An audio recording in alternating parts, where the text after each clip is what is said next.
ስድስተኛ መንገድ ላይ አንድ ሰው ቆሞ በሁለተኛ መንገድ ያለው ዩሱፍ መስጂድ የት ነው እባካችሁ ምሩኝ ቢላችሁ ቀጥታ በዚህ ጋር ትሄድና ሶስተኛ አራተኛ አምስተኛውን ሻሪ አልፈ በስድስተኛው መንገድ ወደ ቀኝ ትታጠፋለህ። ትንሽ ወደ ታች እንደወረድክ አራት ቅያሶችን እንዳለፍክ በስተቀኝ ገባ ስትል ፊት ለፊት መስጊዱን ታገኘዋለህ አላችሁት። ሰውየውን መራችሁት አልመራችሁትም? መርታችሁታል። እሺ አለ። ትንሽ ጥርጣሬ ያለው አሁን እንደመራችሁኝ መስጊዱን ለማግኘት ሲሄድ ቅያስ በየቦታው ስላለ ድንገት አሳስቶኝ ሳልደርስ ወይ አልፌ ወደ አንድ ቅያስ ገባና በዛው መስጊዱ ጠፍቶብኝ ሌላ ቦታ ከመሄድ እባካችሁ መስጊዱ ድረስ ውሰዱኝ ሲላችሁ እናንተ ደግሞ ትህትናውን አይታችሁ መኪና ካላችሁ ፒክ አድርጋችሁት ካልሆነ እጁን ይዛችሁ መስጊዱ ድረስ አደረሳችሁት። አሁንስ መራችሁት አልመራችሁትም? መርታችሁታል። ከመጀመሪያው ምሪት ይለያል አይለይም? የመጀመሪያው መንገዱን መጠቆም ማመላከት ነው፣ ፈልጎ መድረስ ለሰውየው ነው የተተወው። ሁለተኛው ግን የፈለገው ቦታ ድረስ ማድረስ ነው። ስለዚህ እዚህ ቦታ ላይ ኢህዲና ብለን ስንጠይቅ የትኛው ነው የተፈለገው ሲባል ሁለተኛው ነው የተፈለገው። መልካም የኡስታዙን ንግግር ሰምታችኋል። በቀን ውስጥ ከ17 ጊዜ በላይ ቀጥተኛው መንገድ ምራን ምንለው እንዲጠቁመን ብቻ ሳይሆን እንዲያደርሰንም ነው የሚል ትምህርትን ያስተላለፈው። አሁን እዚህ ላይ ከፍተኛ ጥያቄ አለንኛ፣ በጣም ብዙ ጥያቄ ማለት ነው። ለምሳሌ ሱራ አልበቀራ ወይንም የላሚቷ ምዕራፍ 213 ላይና ሱራ ዩኑስ ቁጥር 25 ላይ አላህ የሚሻውን ወደ ቀጥተኛ መንገድ ይመራል ይላል። ምን የሚለውን? የሚሻውን ወይንም የሚፈልገውን። ስለዚህ አንተ በቀን ውስጥ ከ17 ጊዜ በላይ ቀጥተኛውን መንገድ ምራን ስላልክ አይመራህም፣ እሱ ካልፈለገ ማለት ነው።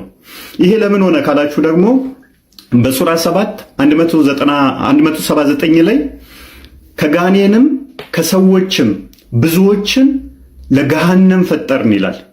ስለዚህ አላህ የፈጠረው አብዛኛውን ከጋኔንና ከሰዎች ለገሃነም ነው።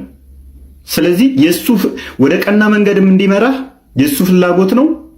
እንደገና ደግሞ አብዛኛውን ገና ሲፈጥርህም አብዛኛውን ሰው የፈጠረው ለገሃነም ነው።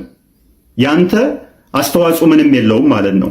ስለዚህ የአላህ ፍቃዱ ምንድነው? ሰዎችን አብዛኞችን ገሃነም ማስገባት ነው። በተመሳሳይ ሳሂህ አልቡኻሪ 6614 ላይ አዳምና ሙሴ ይከራከራሉ። ሙሴ አዳምን በአንተ ምክንያት እኮ ነው ከገነት የተባረርነው ብሎ ይለዋል። አዳምን ቢል ጥሩ ነው እዚህ ላይ እኔ ከመፈጠሬ 40 ዓመት በፊት አላህ ወስኖ በጻፈብኝ እንዴት ትወቅሰኛለህ ይለዋል። እኔ ከመፈጠሬ ከ40 ዓመት በፊት ነው የተጻፈብኝ ነገር ይለዋል። ከዛ በዚህ ክርክር ላይ አዳም አሸነፈ ይላል ሐዲሱ። ስለዚህ አዳም ኃጢአተኛ ተጠያቂ አይሆንም ማለት ነው። ለምን? አላህ የጻፈበት ነው።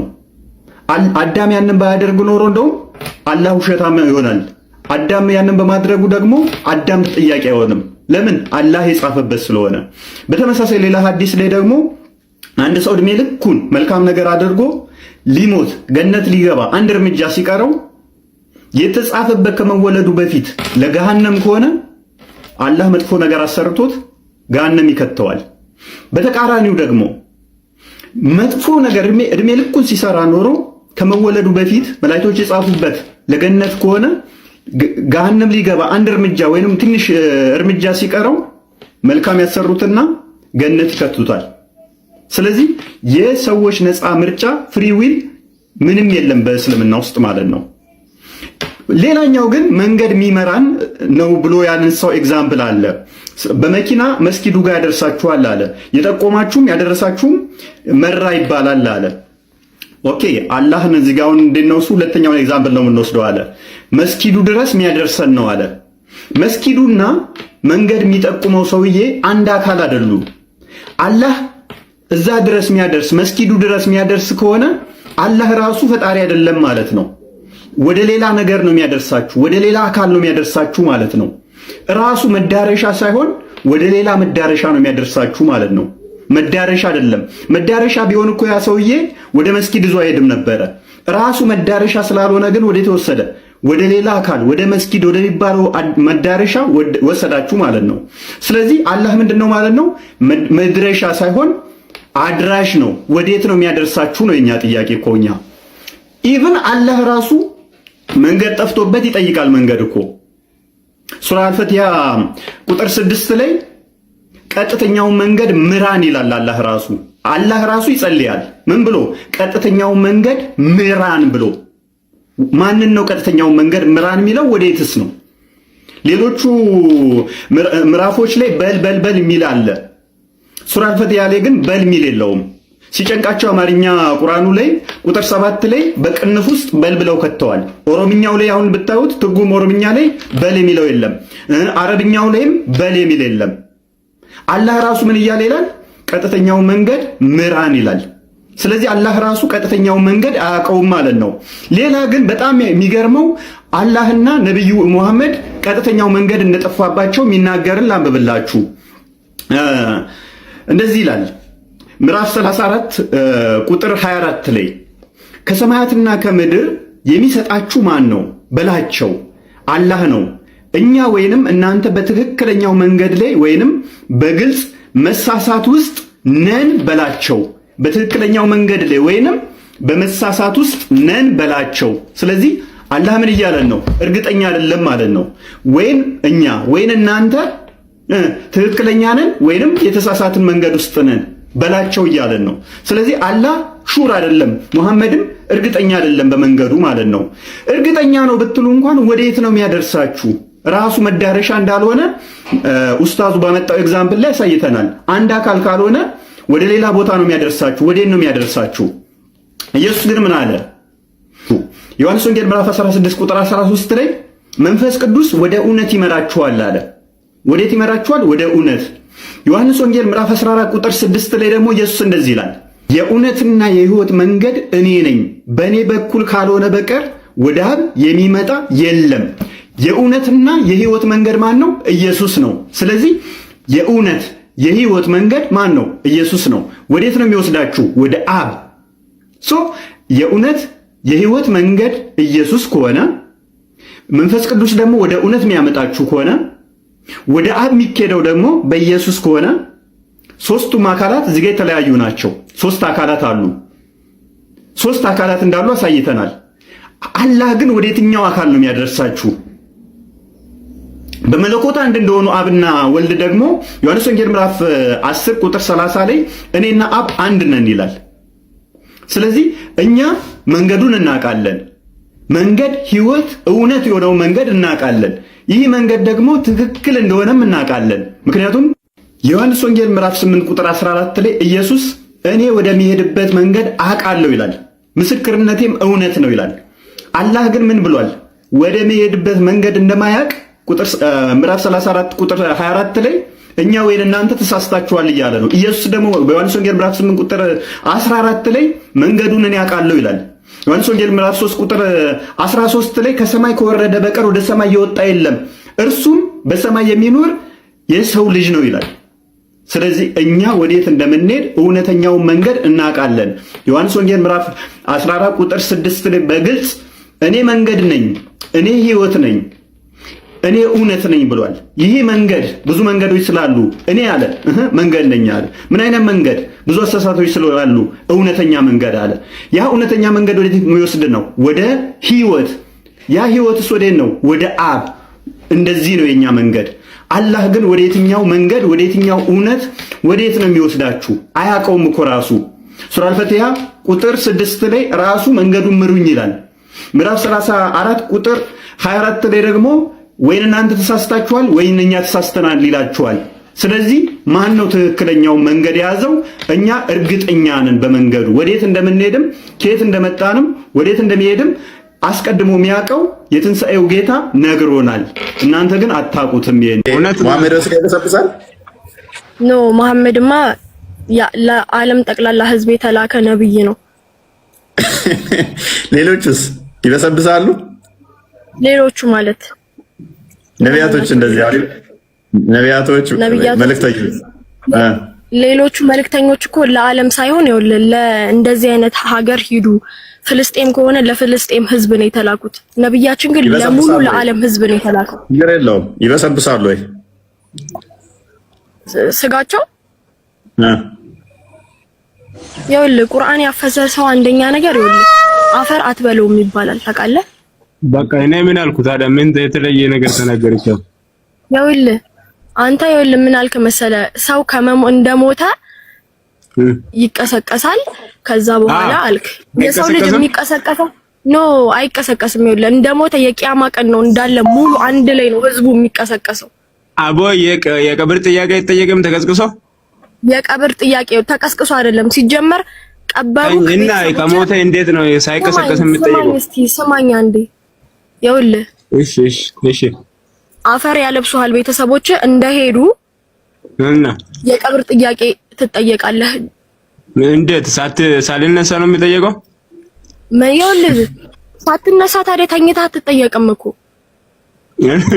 አማ የዛኑ ሰዓት ቂያማ አትቆምም። ይኸውልህ አባቴ ስማኝ አይደለም የመቃብር ጥያቄ ሲጠየቅ እንዴት ነው ተቀስቅሽ አይደል እንዴ? መቀስቀስ ማለት ይኸውልህ የቂያማ ጊዜ ነው የምትቀሰቀሰው። ይኸውልህ ትሞታለህ። ጆሮ አይሞትም። አንደኛ ነገር ጆሮ ያዳምጣል የምትጠየቀውን ነገር በሙሉ። የለም የሌላት እንደዚህ የሚባል የለም። እሺ አንተ የምታውቀው ምንድነው ንገረኝ እስቲ ልወቅ። ልክ መቃብር ውስጥ እንዳስገቡኝ የሰው እግር ወዳው እንደዞረም መላእክት ይመጣና ይጠይቀኛል። እሺ ምን ይጠይቀሃል? ማን ረቡክ ማን ዲኑክ? ጥያቄ አትጠየቅም አንቺ? ትጠየቃለህ። ልክ ነህ። በቃ ሳይሽ እና ጆሮዬ ብቻ ነው እንደሚጠየቀው? በጆሮ መልስለት። ጆሮ አይደለም ትጠይቀኝ፣ በጆሮ ነው የምመልስለት። ስማ ይኸውልህ አትጥመም፣ የጠማማ መልስ አትመልስ። ትጠየቃለህ። እሺ ጆሮክ ብቻ ነው የማይሞተው? በጆሮ ያወራል እንዴ? በጆሮ ነው የምትሰማው። በጆሮ ሳትሰማ ነው እንዴ የምትመልሰው? አረ ገና ከአንቺ መስማት ነው። እኔ አላውቅም። በጆሮዬ እንዴት አወራል? አታውቅም። ካወራረህ ያስታውቃል ብዙ ነገር እንደማታውቅ አንደኛ ነገር።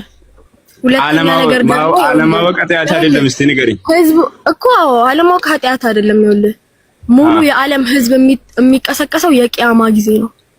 አዎ የቂያማ አጠቃላይ ነው እሱ። መቼ አውርኩሻም እና ልክ ላይ ቁርአን የቀራ ሰው ያፈዘ ሰው የነብያችን ይኸውልህ ሰለላሁ ዐለይሂ ወሰለም አፈር እንደማይበላቸው እንዳልበላቸውም ደግሞ ይሄ የታወቀ ነገር ነው። ቁርአን ላይ ምን ጨመርኩበት? አሁን ካወራሹ በስተቀር አሁን ያፍ ቁርአን የአላህ ስም 99ኙ ያፈዘና ቁርአን አፍዝ አፈር አይበላም አልኩት። ጅስሙ ማለት ነው። እኔ ምን አልኩት? ተቀሰቀሳለህ ወደ ቅጣት ትገባለህ ያልከው ተሳስተሃል። ባይ አይደለም። እሺ እዛ ውስጥ ከተጠየቅሽ በኋላ የሆነ ተጠሪ ከሰማይ የሆነ ድምጽ አይሰማ? የሆነ ድምጽ? የምን ድምጽ?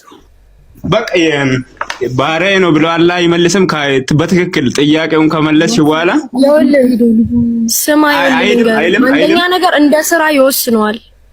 አዎ እንደ ስራ ይወስነዋል። ችግር የለም። የሱን ድምጽ ለመስማት ስራ ይወስነዋል።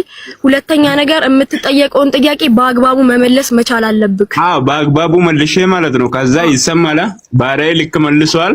ከዛ አንጥፉለት እዛ ውስጥ ያኔማ ልክ ነህ። ከቀብር ቅጣትም ትድናለክ። አዎ በቃ ልክ ያው ምን ጨምሬ ያወራው ያው እንደዚህ እኮ ነው። ፈድር እሷ እያለች ያለችው እኮ ምንድነው ስጋ ይበሰብሳል እያለች እኮ ነው። ስጋ ይበሰብሳል ብለሻል እኮ ግን አንቺ ቅድም ስጋ ይበሰብሳል፣ የኛ ይበሰብሳል፣ የነብዮች ደግሞ አይበሰብስም። ቁርአን ያፈዘም ሰው ደግሞ ስጋው አይበሰብስም። አይደለም ስጋው ሊበሰብስ ቀርቶ አፈር አትነኩም። የሱን ስጋ ለመንካት አፈር ትሳሳለታለች። እንግዲህ አስቡት እስልምናን እውነት ነው ውሸት ነው ለማለት ቁርአን ያፈዘ ማለት እንግዲህ በቢሊየን ሙስሊም አለ። ከዛ ውስጥ ኢትዮጵያ ላይ ራሱ በሚሊየን የሚቆጠሩ ቁርአንን ያፈዙ አሉ። የጨረሱ በጭንቅላታቸው የያዙ ቁርአንን ማለት ነው። ሂዱና ሲሞት ጎሬውን ቆፍሩና ይኸው ከ3 ቀን በኋላ ካልበሰበሰ ከ3 ቀን በኋላ ሳይሆን እንትን ላይ ሰብራችሁ ማየት ትችላላችሁ። አክቹአሊ ካልበሰበሰ ሊሞክር ነበር። እኔው ፎርማት የምታውቀው ሰው ከተቀበረ በኋላ ከስንት ጊዜ በኋላ ነው ስጋው የሚበሰብሰው? ከተቀበረ በኋላ ከስንት ጊዜ በኋላ ማለት አሁን አቀባበሩ ይወስነዋል። which means በሕክምናው እንዳይበሰብስ መድኃኒት እንትን ተብሎ ከሆነ ማድረጊያ ሬሳ ማድረጊያ አይደረግበትማ። ዝም ብሎ ሰው እኮ ከሞተ በኋላ መድኃኒት አይደረግበትም። ምክንያቱም አፈር ነህና ወደ አፈር ትመለሳለህ ነው አለ። እሱ የኛ ጋር እኮ ያለ ነው፣ እናንተ ጋር እኮ አይደለም። የሞተበት ያልኩሽ ለምንድን ነው? እሱ እናንተ ጋርና እኛ ጋር ጥቅሱ አንድ አይደለም። እናንተ ጋር ያለው ሱራ 67 ቁጥር 2 ላይ ሱራ 67 ቁጥር 2 ላይ የትኛው መልካም ስራችሁ ያማረ እንደሆነ ሊሞክራችሁ ሞትንና ህይወትን ፈጠረ ነው የሚለው። ስራችሁ አላህ የትኛው ነው ቆንጆ ብሎ ለመሞከር ሞትንና ህይወትን ፈጠረ። ስለዚህ በዛ ምክንያት ነው እናንተ። እኛ ጋር ደግሞ አፈር ነህና ወደ አፈር ትገባለህ የተባለው ዘፍጥረት ምዕራፍ 3 ቁጥር 19 ላይ ነው። ሁለቱ ስለማይገናኙ አንድ ሰው ከሞተ በኋላ መቼ ነው የበሰብሰው የሚለው አንዴ ሰው ከሞተ በኋላ ቀናትን ሳይፈጅ በትንሽ ጊዜያት ውስጥ ኢንተርናል እንትኖቹ ፈሳሽ መውጣት ምናምን ይጀምራል። ወዲያውኑ የሚገነዘው እነኚህ ቀዳዳ ፓርቶቹ ኢሚዲየትሊ የሚደፋፈኑትም ከውስጥ ያሉ ፓርቶቹ እነኚህ እንትኖቹ ወደ ውጭ ስለሚፈሱና ኖርማል ሳይንስ ራሱ አጣርቶ የደረሰበት ማለት ፊቱ ይበራል ወይ ነው ጥያቄ? ልታየው አትችልም። ከብርሃኑ የተነሳ በኋላ ተቀጥታ ፊቱ ይበራል ወይ ነው? ፀሐይ ታበራለች፣ እሱ ፊት ይበራል ወይስ እንዴት ነው? ፀሐይ ትበራለች። ከፀሐይም በላይ ነው የሚያበረው። ልታየው ውላና ልትረዳው አትችልም የሱን ብርሃን። እሺ አሁን ለምን አይበራም? አሁን ያኔ እዛ ወደ ታች መጥቶ ቀርቦት ነው ወይ? አሁን ለምን አይበራም? አሁን ተደብቆ ነው። ለምን አይበራም? ለምን አይበራም? ተራራ ላይ ብቻ እንዴት ይበራል? የተገደበ ቦታ ላይ ብቻ ነው ይበራ አለው። ይኸውልህ ቃል እኮ ነው። ምን አለው?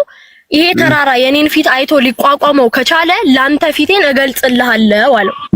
ምኑ ነው የማይቋቋመው? ምኑ ነው? ፊቱ ይበራል ነው ወይስ ምንድነው? አልገባኝም። ፋቱ ምንድነው እያልሽን አለሽው? ይኸውልህ ይሄ ተራራ የኔን ፊት አይቶ መቋቋም ከቻለ ፊቴን እገልጽልሃለሁ። ይሄ ተራራ ፊቴን አይቶ መቋቋም ካልቻለ ደግሞ ፊቴን ግልጽ አላደርግልህም አለው። ተራራው አየው። እሺ አሁንሳ የኔን ፊት ማየት ትችላለህ አለው። አልፈልግም በቃ ይቅርብኝ ብሎ አመነ ማለት ነው። ያላ ፊት በርቶበት ነው ፀሐዩ እንትን ተራራው ላይ በርቶበት ነው መጀመሪያ ያላ ፊት ፀሐዩ እንትን ተራራው ጋር በርቶ ነው ያላ ፊት ተራራው ጋር በርቶ ነው ማለት ነው አልኩ እኮ። ከተራራ በላይ ነው ብርሃኑ። ብርሃኑ ያላ ብርሃን ተራራ ላይ በርቶ ነው ወይስ አልበራም ነው ጥያቄ እኮ። ይኸውልህ አልኩ እኮ የትኛውም ፍጡር ሊችለው አይችልም የሱን ጸጋና ብርሃን። ገብቷል? እሺ አሁን ለምን ተሻለ? ለምን አይበራብንም? እሺ አሁን ለምን አይበራብንም? እኛ ላይ ለምን አይበራም? የተወሰነ ቦታ ብቻ ነው ይበራ። እሱን የቂያማ ቀን 40 ክንድ ፀሐይ ካንተ ጭንቅላት ታይዋለህ። አሁን ለምን አይበራብንም? የተወሰነ ቦታ ብቻ ነው ማብራት የሚችሉ። ፀሐይ ራሱ ዓለምን ታዳርሳለች። የሱ ደግሞ ተራራ ብቻ ነው የሚደርሰው። የቂያማ ቀን ይበራብሃል። ጊዜ አለው። ሁሉም ነገር ጊዜ አለው። ገብቶሃል? ጊዜ አለው። የቂያማ ቀን ይበራብሃል። ዛሬ ተደብቆ ነው ያለው። ዛሬ እንዳይበራብኝ አንተ ሲጀመር የአይሁድ ጥያቄን የምትጠይቀው ልብህም ደርቋል። አንደኛህን አይደለም ክፈር። አንደኛህን ተረጋግ። ቆይ ከፍር አንቺ አታከፍሪኝም። ቆይ ተረጋጊ። አይደለም አሁን እኔማ አላከፍረም እኮ ያለ ይኸውልህ የተወሰነ ቦታ ብቻ ነው የሚበራ ወይስ ሁሉ ቦታ ላይ መብራት ይችላል የሱ ፊት? ምን ማለት ነው? ይሄ እኮ ጥያቄ አይደለም። እንዴት ሁሉም ቦታ ላይ መብራት ይችላል? ያበራል። ፀሐይ እንትን ተራራ ራሱ አይቋቋምም ያበራል አላልሽም እንዴ? አዎ ካበራ ተራራ ብቻ ላይ ነው መብራት ይችላል። ፀሐይ ራሱ አክልም እያልሽር እኮ ነው። ፀሐይ እኮ ዓለምን ነው የምታዳርሰው። አንድ ሆነ እኮ ፀሐይን አንተ በደንብ ማየት ትችላለህ። ፀሐይ አያታለሁ። ያው በደንብ ትኩረት ሰጥቼ ባላይም አያታለሁ። ትወጣለች። ያንተ ድድብና ይሄ ትቀጥለኛለች እንጂ ምንም ማስተረገኝ አይችልም። አይደለም አንተ እፎይም ይናገራል እዚህ ጋር ፀሐይን ማንም አረ በየቀኑ አያታለሁ። ተይያይሱ ግን ቀና ብዬ እሷን ማየት አልችልም። በቃ እሱ የጠየኩህ እንጂ እሱን ነው ማየት ማለት ደግሞ ፊት ለፊት መታየት ማለት ነው። ገብቶሃል? እሺ ዓለም ሙሉ ያኔ ሰው ምድር ላይ ነበር አይደለ? ተራራው ጋር ብቻ ነው የበራ ወይስ ዓለሙ ላይ በርቶ ነው እንትን ያለ ወይስ ተራራው ቦታ ብቻ ነው የበራ ነው ጥያቄ። ይኸውልህ ነብዮች ኮንታክት ከአላህ ጋር መልስ ሲመላለሱ ከሰው ራቅ ያለ ቦታ ተራራማ ቦታ ወይ የሆነ ቦታ ብቻቸውን ሆኖ ነው ሰላታቸውን ሰግደው ከአላህ ጋር ኮንታክት ጎበዝ ተራራው ጋር ብቻ እንዴት በራ ነው ዓለም ላይ ሙሉ ፀሐይን አክልም እያልሽን እኮ ነው አንቺ ምን ሆነሻል ፈቱ አስቢበት እንጂ ወይ ጉዴ ከፀሐይ ትበልጧለች በብርሃን እያልሽን እኮ ነው ዓለም ታደር አንድ ፀሐይ ነው ያለው ዓለም ላይ እየነገርኩ እኮ ነው ይኸውልህ እሺ ለምን አሁን አበራብንም ተራራ አንተ ይኸውልህ ፀሐይ ራሱ አሁን ነገ ትወጣለች ነገ ትበራለች እሱ ለምን አበራብንም ወይስ እሱን ሊደብቅ የሚችል አካል አለ እሱን ብርሃኑን ማለት ነው ሰማይ ይኸውልህ እሱ እኮ ሰማይ ላይ ነው ያለው ብራዘር ሰማይ ይሸፍነዋል እንዳይበራ ብርሃኑን ይሸፍነዋል ሰማይ ይዞት ነው እንጂ ይኸውልህ ስለፈጠረ ይኸውልህ ያዝንልሃል ገብቶሃል አይደለ ሸፍኖት ነው ወይ ሸፍኖት ነው በሰማዩ አይደለም ይዞት ነው ገብቶሃል ይዞት ነው ኃይሉን ይዞት ነው እንጂ ሸፍኖት አይደለም ምንም ኃይሉን ይዞበት ነው ይዞበት ነው አይደለም ራሱ ነው የሚይዘው ፈጣሪ እስከሆነ ድረስ ማንም ሊይዘውም ሊያዘውም አይችልም አይ ማንም ይይዘው አላልኩም እኔ ብርሃኑ የተገደበ ቦታ ብቻ ነው መብራት የሚችለው ጥያቄውን አልሰማሽም እኮ ምን ነው እየጮህሽ ነው ዝም ብለሽ ጥያቄውን እኮ በትክክል መልሽልኝ ብርሃኑ የተገደበ ቦታ ነው መብራት የሚችለው ይኸውልህ እንደ አንድ ሙስሊም እኮ የማይሆን ጥያቄ እኮ ነው እየጠየቅ ያለው እኮ አይ እንደ ሙስሊም ጥያቄ ነው እንጂ እንደ ብርሃኑ የተገደበ ቦታ ነው ወይስ ከፀሐይ ይበልጥ ያነሰ ነው ብርሃኑ ተራራ ቦታ ብቻ ነው የሚችለው ያለው ምን እንደሆነ ታውቃለህ ይሄ ተራራ የኔን ፊት አይቶ መቋቋም የሚችል ከሆነ የሱ ፊት ብቻ በባትሪ ነው እንዴ ይኸውልህ ተራራውን ብቻ ነው ይኸውልህ ለተራራው ብቻ ነው ፊቱን ግልጽ ያደረገለት ምንድነው የተራራ ቦታ ብቻ እንዴ አይገባኝም መቼም አይገባኝም ተራራ ቦታ ብቻ በርቶ ሌላ ቦታ ዓለም ላይ ሰው ነበሩ ያኔ ሰው ነበር ያ ፍጥረታት አሉ ያኔ ፍጥረት አሉ አይደል እኮ ነገርኩ ይኸውልህ ፍጥረት አለ ለተራራው ብቻ ነው ተራራው ቦታ ብቻ ነው ያወጣ በቃ የተገደበ ቦታ ብቻ ነው ማብራት ማውጣት የሚችለው ማለት ነው ከፀሐይ ያነሰ ብርሃን አለው እያልሽ ነው ከፀሐይ ያንሳል አምላካችን ከፀሐይ ያንሳል እያልሽ ነው ኦይ ስማይ ልንገርህ ስማ ለተራራ ብቻ ነው ፊቱን ግልጽ ያደረገለት አባ እኛም ሐሳብ ሌላውን እየደበቁ ምን ደበቁ ቆይ ሙይት አድርጎ አንድ በእናትህ ሌላው ምን ደበቁ አንተ ስማ ልንገርህ ይኸውልህ ለተራራ ብቻ ነው ፊቱን ግልጽ ያደረገለት ሰምተኛል ምን ሸፍኖት ነው ሌላ ምን ሸፍኖት ነው አውጪ ምን ሸፍኖት ራሱ ነው ይኸውልህ አንተ ስማ ትሰማለህ ጭንቅላት አንተ በምን ሸፍኖት እየሰማሁሽ ነው በምን ሸፍኖት ነው አዎ በቃ ስማኝ ላስረዳ ስማኝ አንዴ እሺ ይኸውልህ ለዚህ ተራራ ነው እንጂ ያለው ለምድሩ በሙሉ አላለም ለምድሩ በሙሉ ቢል ኖሮ ምድር ላይ በሙሉ ብርሃኑን ያበራ ነበር ለዚህ ተራራ አሳየዋለሁ ነው እንጂ ለሙሉ ለፍጥረታት አሳያለሁ አላለም በቃ ይሄ ግማሹን ደብቆት ነው ይኸውልህ ደብቆት አይደለም ለዛ ተራራ ነው አረጋለሁ ያለው አባ ምንድነው የምትለው አባ አይደለም እኔ ገና ወጣት ነኝ ቆይ ስሚኝ የምልሽ ገና ፊቱን ትንሽዬ አብርቶበት ነው ወይስ እንደገባኝ ያስረጅኝ እንጂ ትንሽዬ አብርቶበት ሌላ አስቀርቶ ነው ይኸውልህ አስተካክል ይኸውልህ ያለው ምንድነው መሰለ እሺ ለዚህ ተራራ ፊቴን አሳየዋለሁ ነው ገብቷል ለሙሉ ነገር ፊቴን አሳያለሁ አይደለም ተራራ ብቻ ነው ማዳረስ የሚችለው ፊቱ ተራራው ቦታ ብቻ ነው እንጂ ዓለምን ለፀሐይ ማዳረስ አይችልም በዛ ሰዓት ይኸውልህ አሁን ፈጣሪ ቅሪ በለበል ፊቱን አሳያለሁ ያለው ለዛ ተራራ ብቻ ነው ገብቷል ለተራራው ቃል ገብቶለት እሺ ተራራው ምንድነው ያለው እንደዛማ ከሆነ ይኸውልህ እሺ ስማኝ አንድ መልስ ልመልስልሽ ያው ለዛ ተራራ ፊቴን አሳይቸው ያ ተራራ ፊቴን መቋቋም ከቻለ ላንተ አሳያለሁ ብሎ ተራራው የሱን ፊት ሲያየው ምንድነው ነው ድምጥማጡ ነው የጠፋው ለሙሉ ለዓለም ተራራ ወደ እሱ ሊያዞር ነው ሁሉም ቦታ አይደረስም አሳይቶ ቢሆን ኖሮ ደግሞ ይቻለም ዱቄት ነበር የምትሆነው ማለት ነው ከተረዳህ ማለት ነው እሺ አሁን ዱቄት ነው እሱን ነው የሚፈልገው አሁን ደብቆት ነው ዱቄት እንዳትሆን የሆነ ነገር ሸፍኖት ነው ሰማይ ምናምን ሸፍኖት ነው ምኑን ነው ሰማይ የሚሸፍነው አሳየው እኮ ለተራራው ፊት አሳይቶታል ኑሩን ሸፍኖት ነው አሁን ይኸውልህ ከነ ሙሉ ለተራራዋ ነው ፊቱን የገለጸላት ፊቱ ሙሉ ተገልጿል ያውልህ አየህ ተገልጾላታል ተገለጸለት ፀሐይ ፊቱ ፀሐይ አያክልም እያለችን ነው የተችን ዓለም ሙሉ አንድ ፀሐይ ነው ዓለም ሙሉን የሚያዳርሰው ፊቱ ደግሞ ተራራ ቦታ ብቻ ነው ሊያዳርስ የሚችለው ከፍጥረት ያነሰ ነገር ነው የምታመልከው እናመሰግናለን መደረማመስ አቅም የላትም